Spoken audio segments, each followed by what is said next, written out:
Hello, welcome to Chapter 5 and Week 6 of our Principles of Accounting class, Financial Accounting.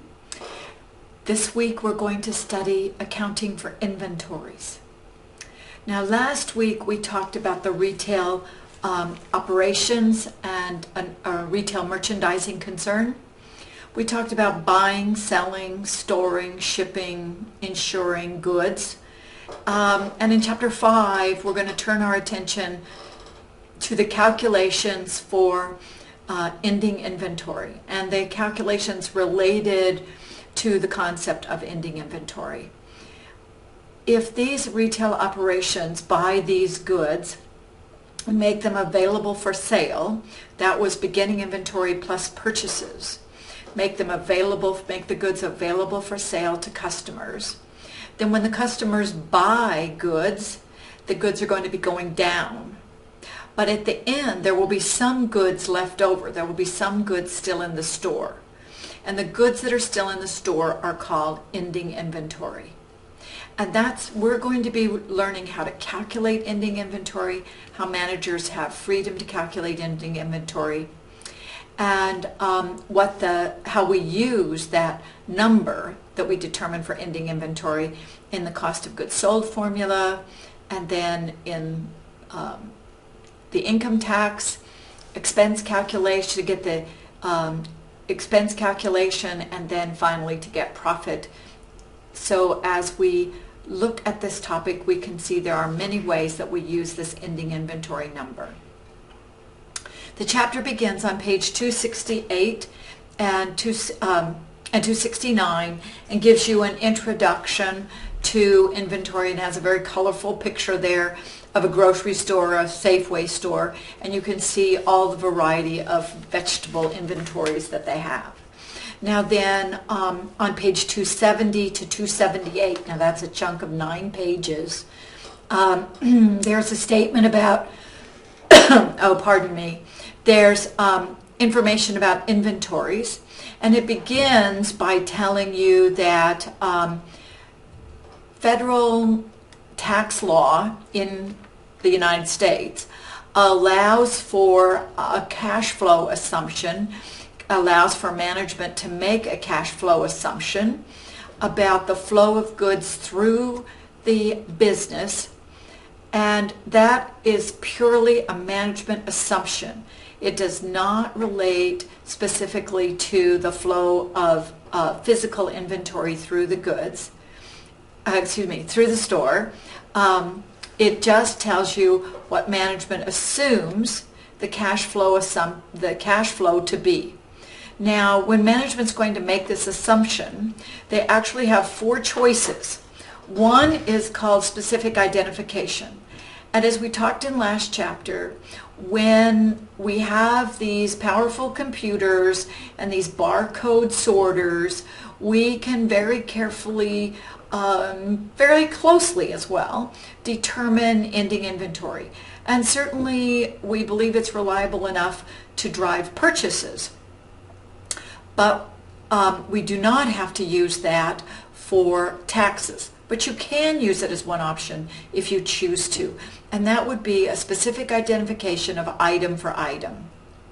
The next assumption you can use is called first in and first out, or affectionately known as Fifo. For first in and first out, the assumption says the first items we purchased are the first items we sold. Now that seems fairly logical. If you think about a grocery store and the milk in the grocery store or any other perishable item, then they're probably going to be pushing the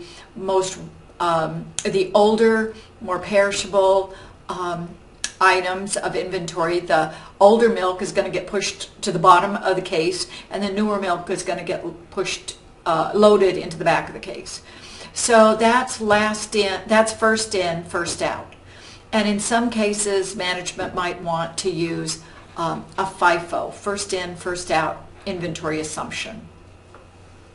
The third option is called last in, first out, Lifo.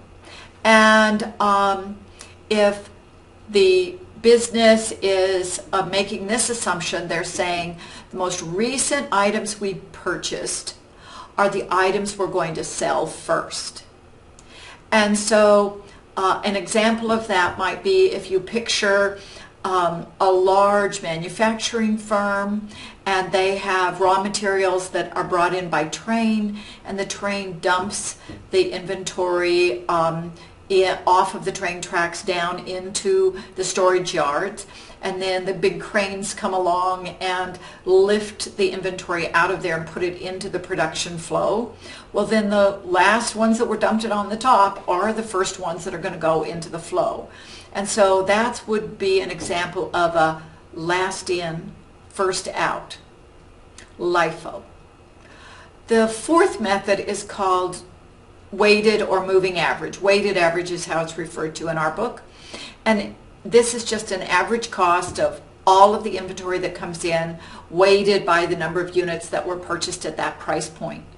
So we're going to weight these purchases by the number of units that came in, add together all the total inventory, and then use an average price of all the purchases for the value of the ending inventory.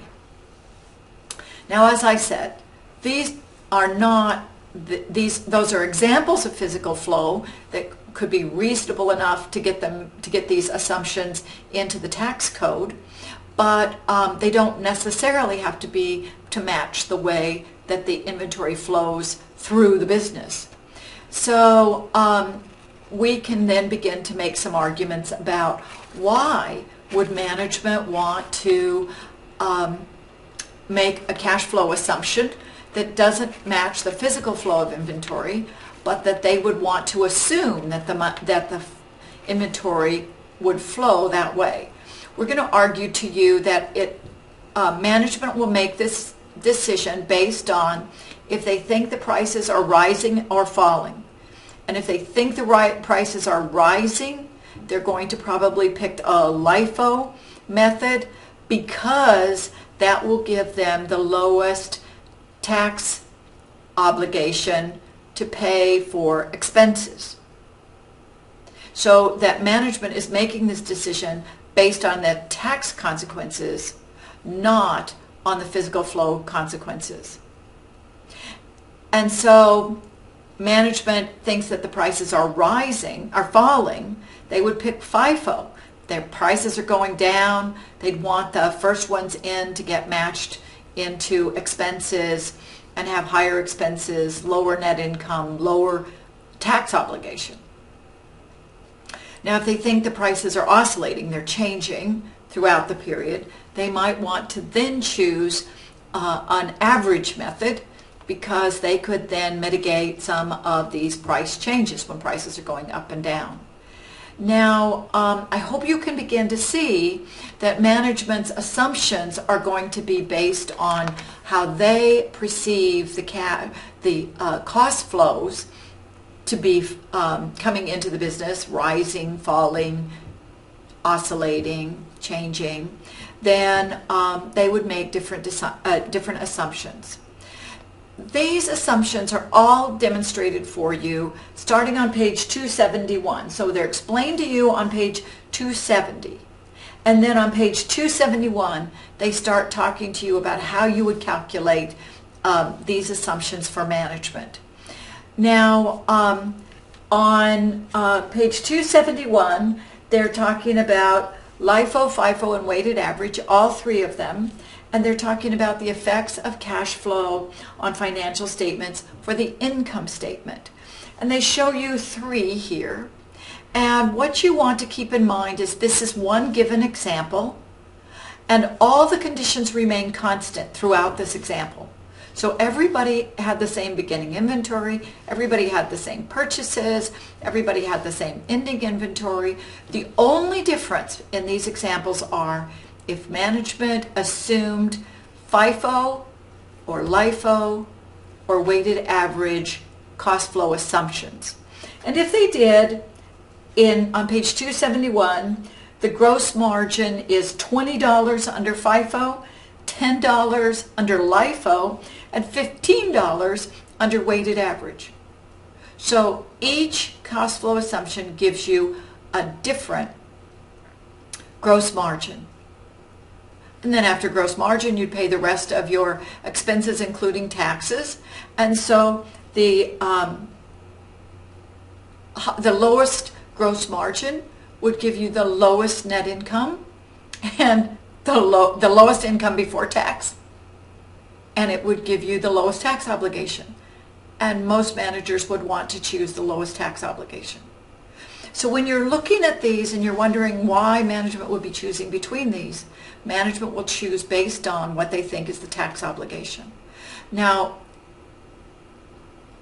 inventory is the only accounting method that you can use differently on the tax return and differently on the income on the financial statements. So all other methods, you have to use the same accounting practices on the financial statements and on the tax return. But due to the power of the quantity of inventory and the intensity of those numbers, you can choose one cash flow assumption for your financial statements and a different one for your tax return. So you can begin to see then why management might say, for our tax return, we want to choose one of these methods. But for our balance sheet, we might want to choose a different one. And indeed, that's what happens. So these three different values of gross margin, cost of goods sold, leading to gross margin. Cost of goods sold is actually $100, $110, and $105. That expense would be different in all three cases, and the gross margin would be 20, 10, and 15. Now, those will lead you, as I said before, to different profits and different tax expenses. Since the ending inventory goes to the assets in the balance sheet, and the profit comes out of the income statement into the retained earnings statement, the balance sheet itself will have different numbers. And so as you look at the effects on the balance sheet on the bottom of page 271, you can begin to see how the ending inventory numbers are different, and the cash flow assumptions then give you different amounts for your income statement and your retained earnings.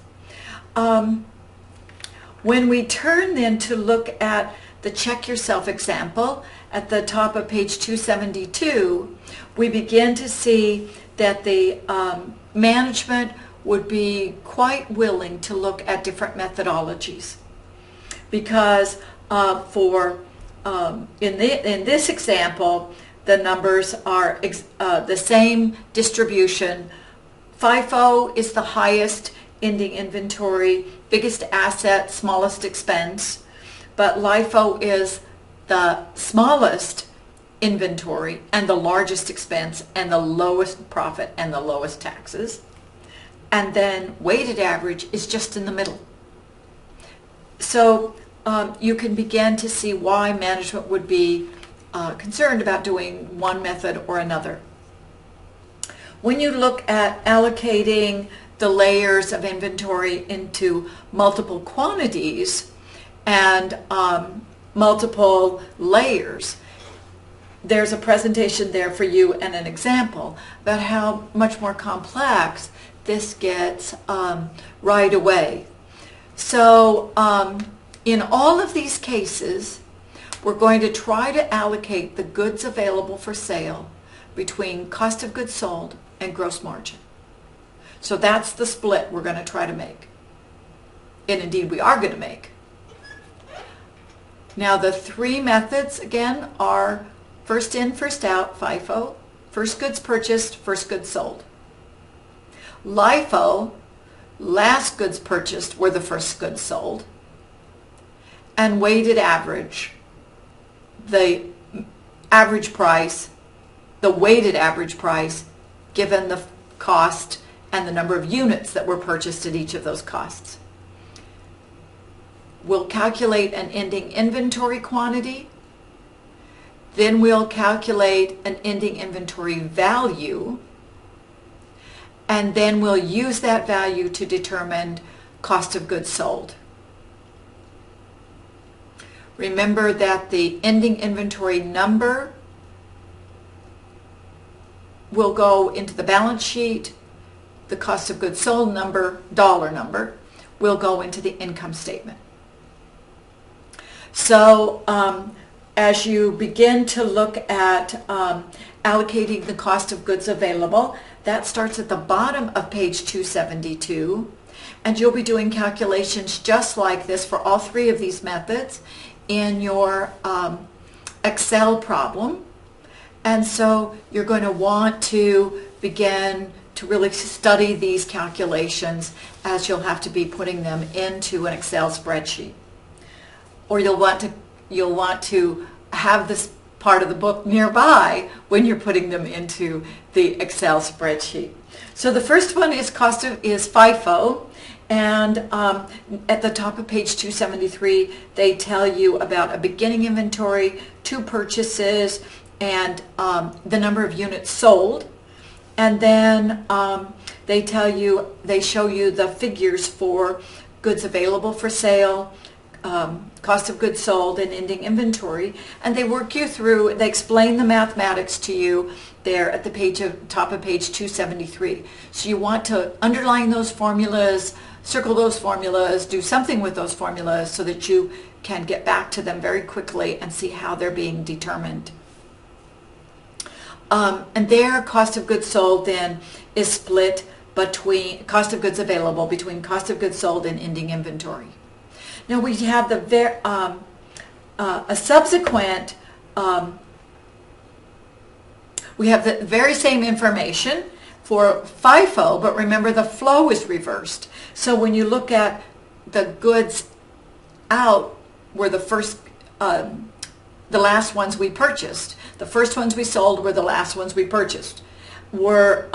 So we are looking at August 21st and March 18th and the bicycle. So all they did was present the information to you in reverse because the cost flow assumption is in reverse. And then they show you the calculation for the cost of goods sold, and they show you goods available, cost of goods sold, and ending inventory.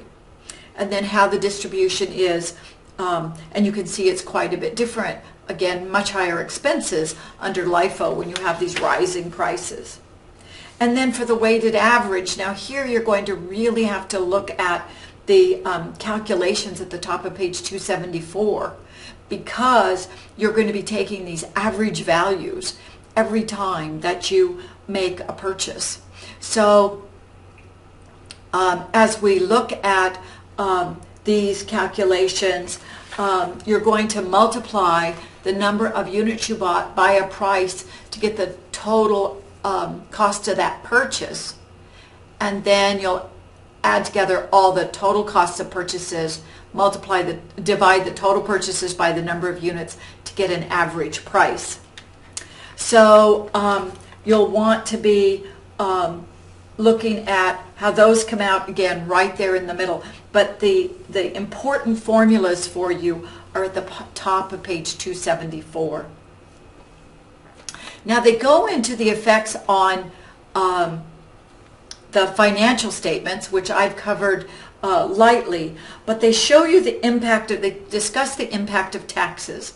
Now the place to look for that again is on page 208 and 209, and they're that tax provision if there's a profit and the tax benefit if there's a loss is way down at the bottom of that statement, down after net income from operations and before taxes. And so you'll want to look for that, see how it's presented and how it's calculated in that. It's calculated by multiplying the percentage of tax the percentage of tax you have to pay times the income from operations. And then they'll show you how to present that. So page 208 and 209, those financial statements I pointed out to you last week.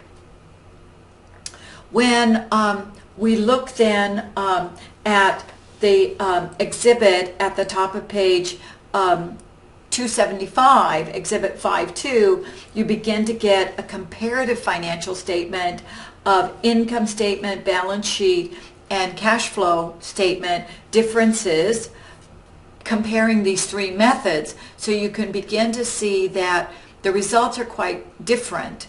And management's incentive is going to be to select the cash flow assumption that gives them the lowest operating income and therefore the lowest taxes on the tax side in the income state, in the tax report. But the highest net income in the financial statements. So when they make one assumption for financial statements, they're going to choose the one that gives them the highest net income. And when they take for the tax return, they're going to choose the one that gives them the lowest. And they're going to disclose that to the public in financial statements so the public will know they're paying the least amount of taxes possible, but they're showing the highest amount of net income possible. So that's the explanation that's given on page 275. When you look at Exhibit 5.3 on the top of page 277, it gives good detailed example of calculating cost of goods sold on the perpetual inventory method, where you calculated every single purchase. These other methods that we've been talking about up until page 276, we've been showing you how it's done for periodic inventory. So up until now has been for periodic inventory. The end of this presentation, starting on page 276, is for perpetual inventory. These are the major lessons out of this chapter, are how to calculate these ending inventories for periodic inventory specifically, and then how to present those in financial statements. That ends at page 278 ends the chapter's presentation on these major calculations and these that you have to make. And so I want you to be sure that you're looking at page 271 to 276 very, very carefully, and how to make those calculations. Because on page 276, 7, and 8, where you're doing perpetual, you're just doing that every time you make a sale. So there isn't any buildup in the inventory. You just use the same formulas, but you just use them on your cash flow assumption and for every sale.